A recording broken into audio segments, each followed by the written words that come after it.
La paz del Señor, querido hermano y querida hermana. Deuteronomio capítulo 18, versículo 15 al 20. Moisés habló al pueblo diciendo: un profeta de entre los tuyos, de entre tus hermanos, como yo, te suscitará el Señor tu Dios. A él lo escucharéis, es lo que pediste al Señor tu Dios en el Horeb, el día de la asamblea. No quiero volver a escuchar la voz del Señor mi Dios, ni quiero ver más ese terrible incendio. No quiero morir, el Señor me respondió. Tienen razón. Suscitaré un profeta de entre sus hermanos, como tú. Pondré mis palabras en su boca y les dirá lo que yo le mande.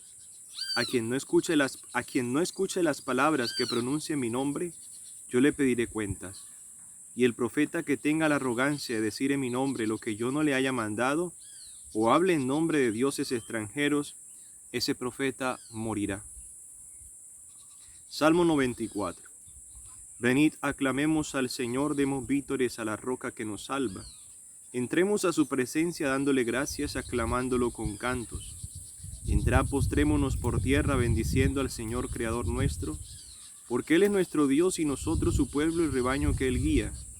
Ojalá escuchéis hoy su voz, no endurezcáis el corazón como en Meribá, como el día de Masá en el desierto, cuando vuestros padres me pusieron a prueba y me tentaron aunque habían visto mis obras. Primera epístola a los Corintios, capítulo 7, versículo 32 al 35. Hermanos, quiero que os ahorréis preocupaciones. El soltero se preocupa de los asuntos del Señor, buscando contentar al Señor. En cambio, el casado se preocupa de los asuntos del mundo, buscando contentar a su mujer, y anda dividido. Lo mismo la mujer sin marido y la soltera se preocupan de los asuntos del Señor, consagrándose a ellos en cuerpo y alma. En cambio, la casada se preocupa de los asuntos del mundo, buscando contentar a su marido. Os digo todo esto para vuestro bien, no para poneros una trampa, sino para induciros a una cosa noble y al trato con el Señor sin preocupaciones. Continuación del Santo Evangelio según San Marcos, capítulo 1, versículo 21 al 28.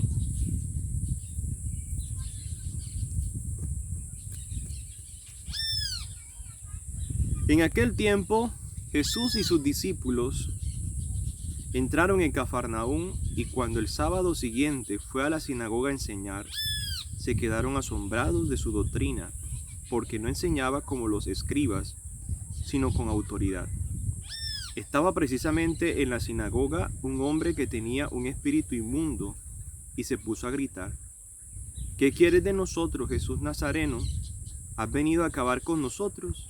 Sé quién eres, el Santo de Dios. Jesús lo increpó: cállate y sal de él. El espíritu inmundo lo retorció y dando un grito muy fuerte salió. Todos se preguntaron estupefactos: ¿qué es esto? Este enseñar con autoridad es nuevo.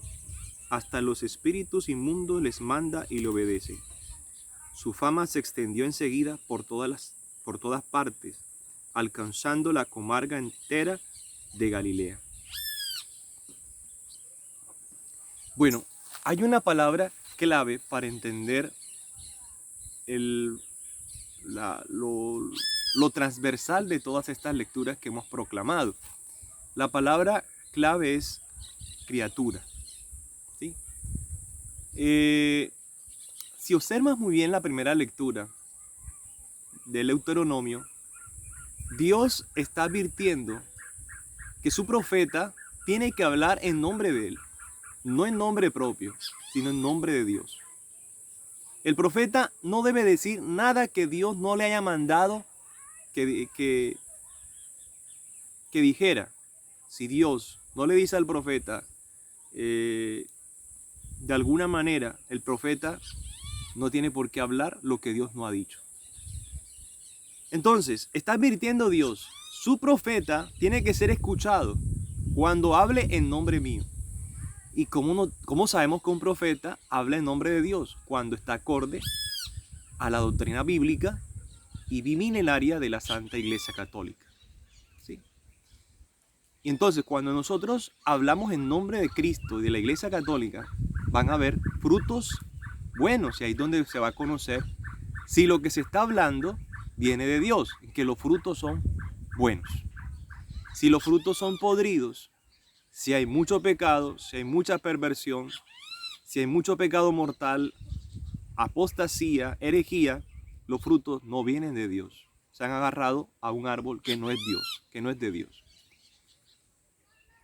La segunda lectura está hablando sobre eso. Está hablando de que el soltero no se preocupa de las cosas del mundo ni de contentar a nadie, ninguna criatura, sino que el soltero se preocupa totalmente de lleno para contentar a Dios. Por eso San Pablo aconseja el que no esté casado, quédese soltero, porque así va a tener más libertad de agradar a Dios. De hecho, el sentido de estar en este mundo no es buscar la autosatisfacción personal, sino buscar a Dios para la salvación y de paso obtener esa satisfacción personal que se da anticipadamente aquí y allá en la tierra, pero desde Dios, no desde uno mismo, desde la carne ni del mundo. Entonces San Pablo aconseja quedarnos célibes cuando nos casamos. Pero el que no pueda con esto, con el celibato, debe casarse para evitar caer en fornicación.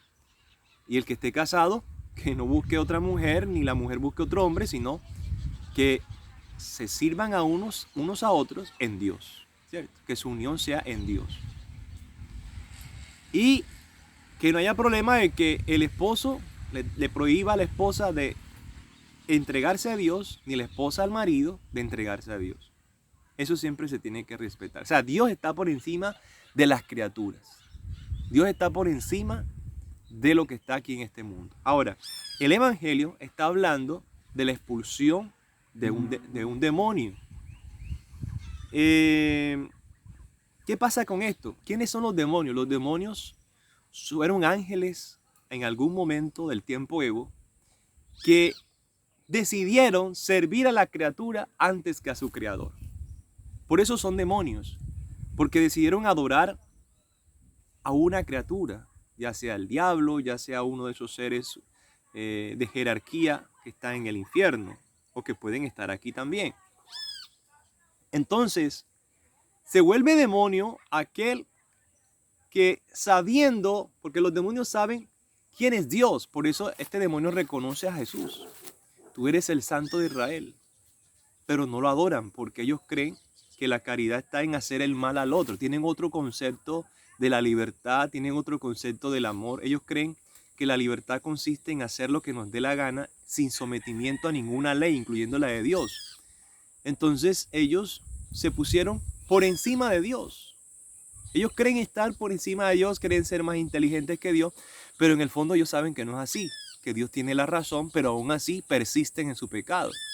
En el fondo es una autoidolatría de ellos mismos, como seres angelicales que se vuelven demoníacos en la medida en que se alejan de Dios. Nosotros nos alejamos de Dios y nos convertimos en demonios humanos, sin duda alguna. ¿Por qué Dios manda a callar estos demonios? Porque los demonios no tienen la autoridad de predicar la palabra de Dios. Aunque sepan la verdad, no la pueden predicar, porque pueden utilizar esta verdad para engañar a la gente. De hecho, lo hacen. De hecho, hay gente que se convierte en un instrumento del mal para llevar a otros a la condenación eterna y se disfrazan, pueden disfrazarse de religiosos, de gente muy comprometida con Dios, pero tienen algún error, tienen alguna herejía. El Papa León XIII decía que la peor herejía era la que aquella combinaba verdad con mentira. Así sea que fuera una gotica de mentira, al vertirse en una verdad, en un sistema de verdad, se puede corromper. Entonces los demonios no se les puede creer, no se puede dialogar con el demonio, y de hecho tenemos la experiencia del Génesis de Eva que dialogó con el demonio en un estado de inocencia y de santidad, y mira cómo le fue. Entonces la gente quedaba estupefacta porque él tenía autoridad, hablaba con autoridad, enseñaba con autoridad, porque además de enseñar la ley de Dios, complementaba con otras cosas que no estaban dentro de la ley de Dios, que él mismo dice, he venido a darle la plenitud a la ley de Dios. Bueno, hermanos y hermanas, Cafarnaúm significa villa de consolación y de descanso. Entonces es oportuno que Dios, el día en que visita Cafarnaúm, lugar de descanso y de consuelo, saque al demonio. Sacar al demonio es darle paz a la gente. Es nuestra naturaleza sacar a los demonios, las herejías, los errores, las mentiras, desenmascararlas. Hermanos, que este día sea consagrado al Señor y logremos realmente atraer ese poder de Dios a través de la Santa Misa para expulsar nuestros demonios y eso que nos mantiene aletargados y dormidos en la presencia de Dios. Hay que estar despiertos, vigilantes, porque dice San Pedro, el demonio anda como león rugiente buscando a quien devorar. Resistidles en la fe. Que Dios te bendiga, que la Reina de la Paz te conceda su bendición maternal en el nombre del Padre, del Hijo y del Espíritu Santo. Amén. Que tengas un feliz domingo.